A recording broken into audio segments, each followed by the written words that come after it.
Now we're all here, united in the common cause to change the status quo. I've brought you to this 7th century church in a 6th century village because I wish to reiterate the importance of keeping our Englishness. Cucumber sandwiches, croquet and cricket, that sort of thing. We need to maintain this and not lose it to the history books. And that's why it's important not to waste your vote. And what I mean by that is if you feel there's something worth voting for, then you should follow your conscience and vote accordingly. But I'm appealing to all them people who have lost the will to vote. They don't see the point, and I'd like them to get off their armchairs, out in front of their Xboxes and even their TVs and radios, and go and spoil their ballot paper so we can have a true representation of the numbers that feel that way. And I do get it. If you take a glancing look at Westminster, it can be quite embarrassing. It does sort of attract somebody of a narcissistic bent to want to pursue that career, and it's something I've often wondered, if you was to open up their minds and look inside, what would you see? And I always envisioned this mouth-breathing troglodyte dragging his knuckles through the psychological distempered wastelands of their minds as they act in that place on their green seats on behalf of some foreign third body interloper, pushing their policies through without any idea where they're going with them. And after a few years in the job, they wake up and find out that them policies they interacted, now they're living reality of them. So it's a crazy situation that has to come to an end. Let's move on to the next point. And to that point, I have a cunning plan.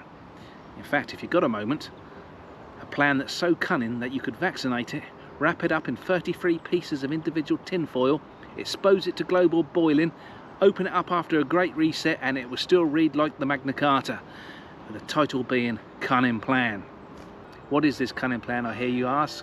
Well, it's going to be a Magna Carta type event, and I can hear the internet saying, I can be your Runnymede, and King John will probably be spinning in his grave saying, oh, not again. But we need to change because it's clearly not working, it's embarrassing, and we need to come together on this one, because if we don't, it's just going to carry on like this forever.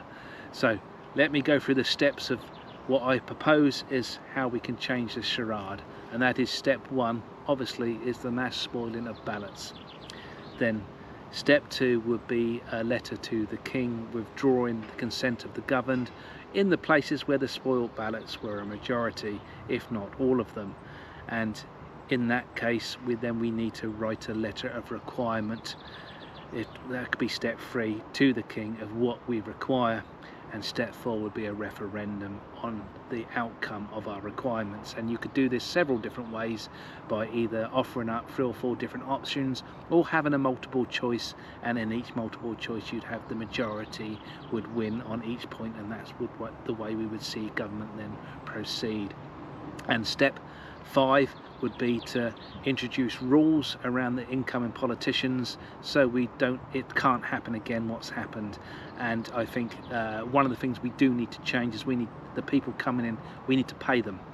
You're not going to get quality people on the money they're on, and the reason they do all these extra money making schemes is because what they're making there isn't worth it. So if you pay them a good £500,000, but then you don't allow within that contract them to do any other work, then you might get someone who's capable of doing the job that's required.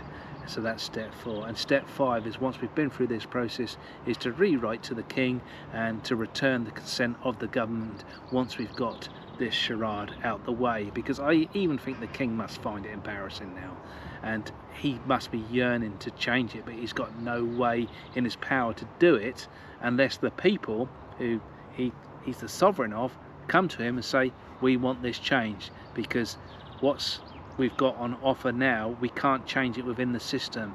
We require you to step in. Here's our letter of requirement, please can you act upon it? And if I understand the way the royalty enact in the last 700, 800, 9,000 years, they do step up to the plate when it's required.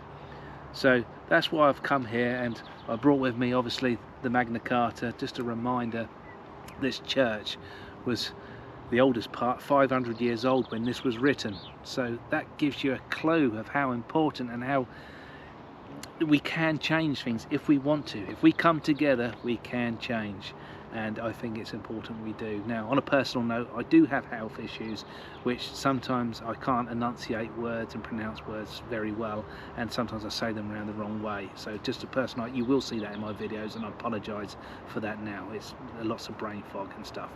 So if you like this sort of videos, well, you know what I'm going to say. Come and join me in the next one, and to my UK compadres, see you there.